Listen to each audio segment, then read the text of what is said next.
आपका स्वागत है। बढ़ते हैं अगली खबर की ओर। डॉक्टर सर्वपल्ली राधाकृष्णन की जयंती, इस मौके पर सीएम पुष्कर सिंह धामी, आपको बता दें उत्तराखंड के सीएम पुष्कर सिंह धामी ने उन्हें श्रद्धांजलि अर्पित की। सीएम पुष्कर सिंह धामी ने शिक्षक दिवस पर सभी को शुभकामनाएं भी दी। तो सीएम पुष्कर सिंह धामी ने शिक्षक दिवस पर सभी को शुभकामनाएं दी।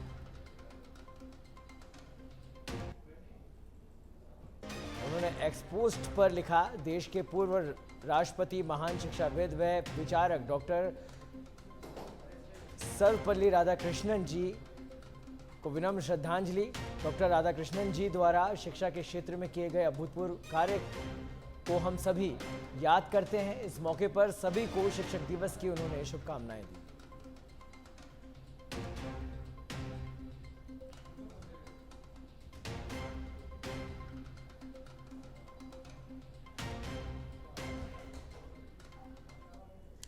बीजेपी ने देश भर में अपने सदस्यता अभियान की शुरुआत कर दी है। वहीं उत्तराखंड में भी सदस्यता अभियान की शुरुआत मुख्यमंत्री पुष्कर सिंह धामी और भाजपा प्रदेश अध्यक्ष महेंद्र भट्ट की सदस्यता के साथ हो चुकी है। सदस्यता अभियान को किस तरह से आगे बढ़ाया जा रहा है, क्या कुछ खास इस दौरान रहेगा, कितने सदस्य बनाने का लक्ष्य रखा गया है, इन सब को लेकर हमारे संवाददाता ने बीजेपी के प्रदेश अध्यक्ष महेंद्र भट्ट से खास बातचीत की।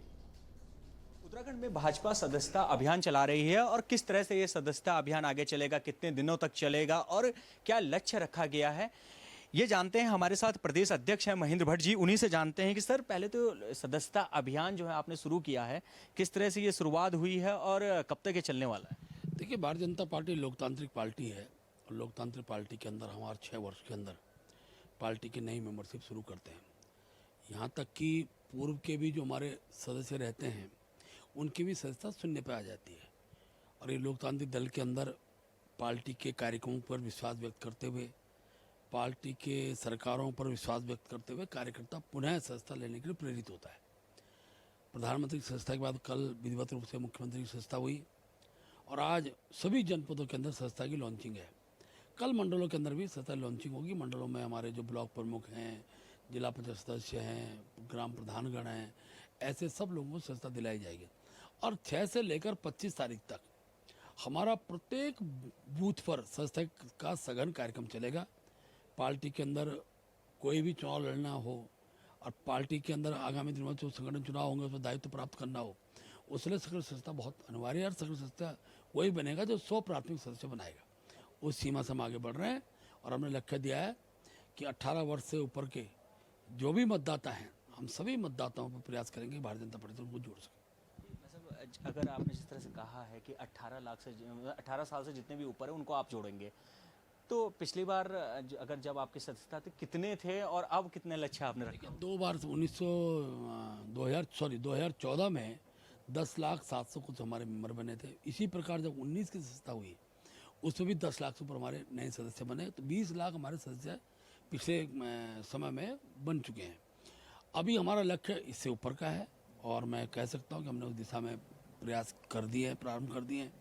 हमारे सदस्यता के जो प्रमुख कार्यकर्ता हैं, जिनको हमने मंडल स्तर पर, शक्ति स्तर पर सदस्यता सहायक के नाते हम नियुक्त करने वाले हैं। हमने विधायकों को, सांसदों को, जिला परिषद के सदस्यों को, वार्ड मेंबर को लक्ष्य निर्धारित उनके भी किए हैं। और मैं कह सकता हूँ उत्तराखंड का हर क्षेत्र में, हर समाज में, हर वर्ग में भारतीय जनता पार्टी सदस्यता बढ़े, इसके लिए हमने अपने कार्यक्रम की श्रृंखला तैयार की है। चुनाव है आगे आने वाले, आप देखें तो पहले तो केदारनाथ की बात कर लें या फिर हम जो चुनाव सब आने वाले, तो जो ये आप जोड़ेंगे जिन लोगों का, तो सीधे तौर पर आपको क्या लगता है कि फायदा इन लोगों का आपको पार्टी को मिलने जा रहा है? देखिए, हमारा नेतृत्व बहुत विचार से कार्यक्रमों की श्रृंखला बनाता है। जिस दिन प्रधानमंत्री मोदी जी ने सदस्यता ली है तो मुझे कहते हुए खुशी है कि कल परसों से लेकर कल तक 50 लाख से ज़्यादा सदस्य भारतीय जनता पार्टी के स्वतः ही बन चुके हैं।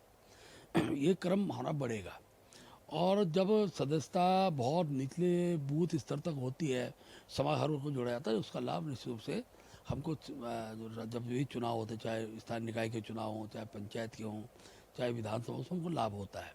और मैं कह सकता हूँ कि हमने इस बार उन बूथों को भी चिन्हित किया जिन बूथों में हम चुनाव किसी कारणवश पिछली बार जीत नहीं पाए थे।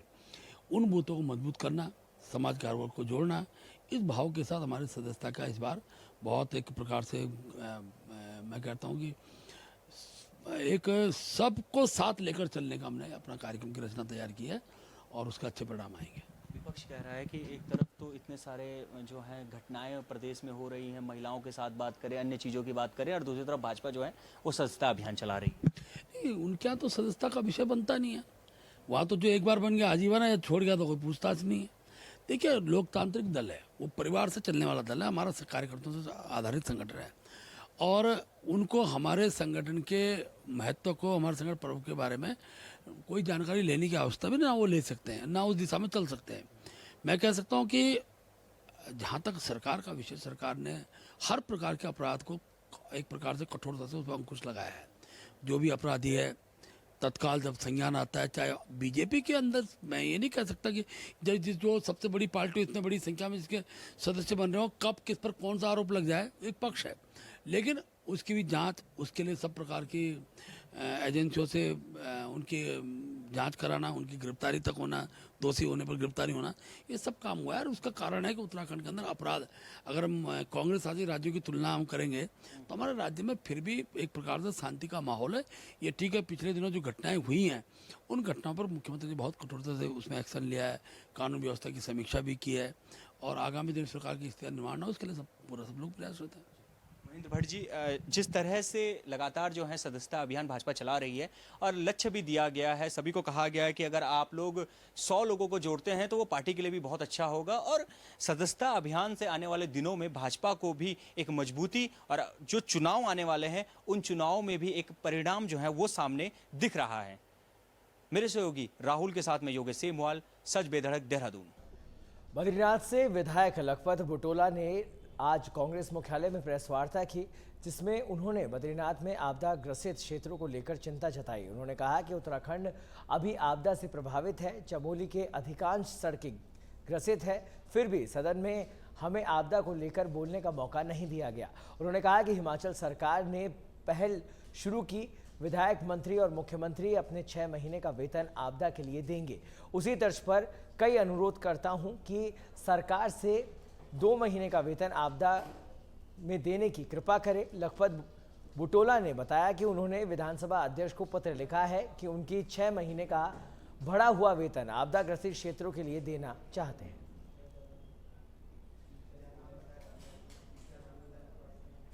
पौड़ी में 19 सूत्रीय मांगों को लेकर धरने पर बैठे ठेकेदार संगठन ने सरकार को चेतावनी दी है कि उनकी मांगों पर 9 सितंबर तक अमल नहीं हुआ तो वे मानसून सीजन में सड़कों पर लगी अपनी जेसीबी मशीन को वापस ले लेंगे।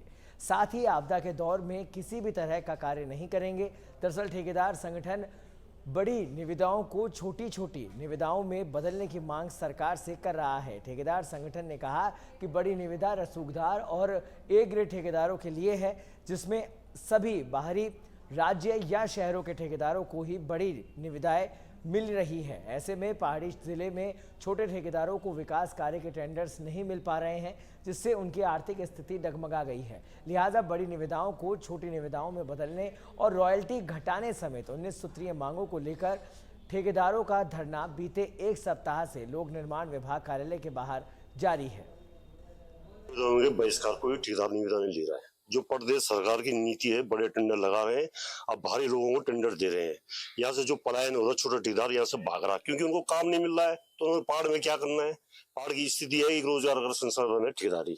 अभी जो मुख्य मुद्दा है वो हमारे ये है कि जो भी निविदाएं हैं वो स्थानीय ठेकेदारों को मिले। जो बड़ी निविदाएं हैं ऑनलाइन लग रही हैं, वो जो वर्क हैं अभी जो हो रहे हैं जनपद में या पूरे प्रदेश में, सारे बाहर के ठेकेदार आप देख रहे हैं। जैसे कि आप भी विदित होंगे, आप इधर उधर जाते रहते हैं कि गाजियाबाद, मेरठ और आगरा, इधर से आके ठेकेदार यहाँ वर्क कर रहा है। जबकि हमारा जो मूल गढ़वाल का ठेकेदार है, क्योंकि पौड़ी जैसे शहर में सिर्फ एक ठेकेदारी ही पेशा रह गया है, बाकी बंगाली समुदाय के आरक्षण पर बीजेपी विधायक के बयान से उत्तराखंड में बवाल देखने को मिल रहा है, जिसको देखते हुए आज बीजेपी के दर्जा राज्य मंत्री उत्तम दत्ता ने अपने बयान पर बताया कि जिस प्रकार के बयान दिया है यह बहुत निंदनीय है।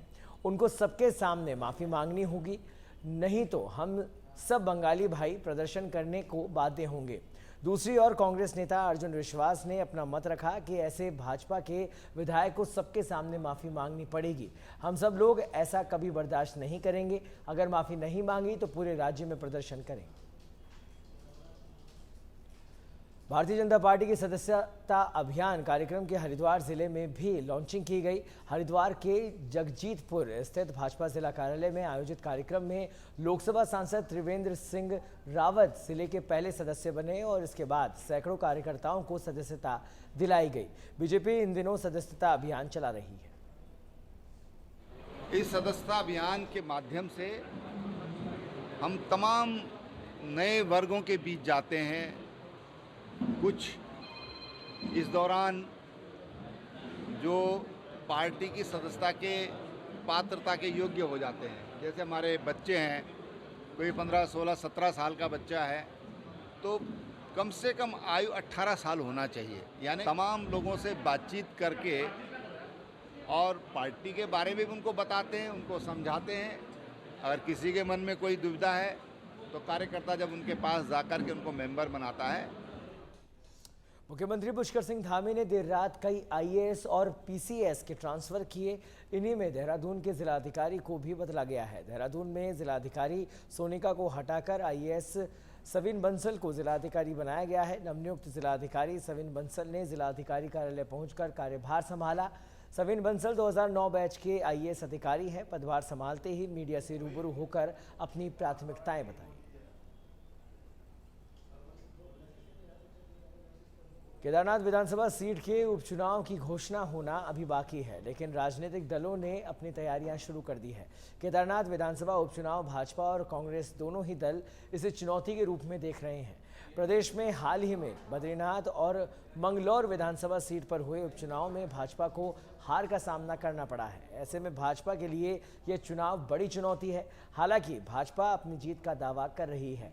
भाजपा प्रदेश महामंत्री आदित्य कोठारी ने कहा कि मंगलौर विधानसभा सीट भाजपा की कभी नहीं रही। बावजूद इसके भाजपा ने अच्छा प्रदर्शन किया है, लेकिन बद्रीनाथ विधानसभा उपचुनाव में हार की समीक्षा की गई।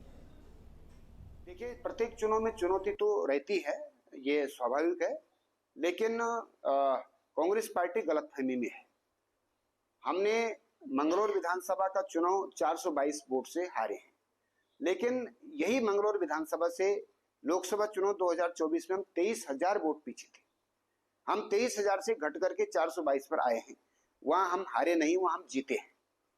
बद्रीनाथ विधानसभा का जहां तक सवाल है, हमने वहां के हार के कारणों की समीक्षा की है और जो कमियां बद्रीनाथ विधानसभा में रही हैं वो कमियां केदारनाथ विधानसभा में नहीं रहेंगी।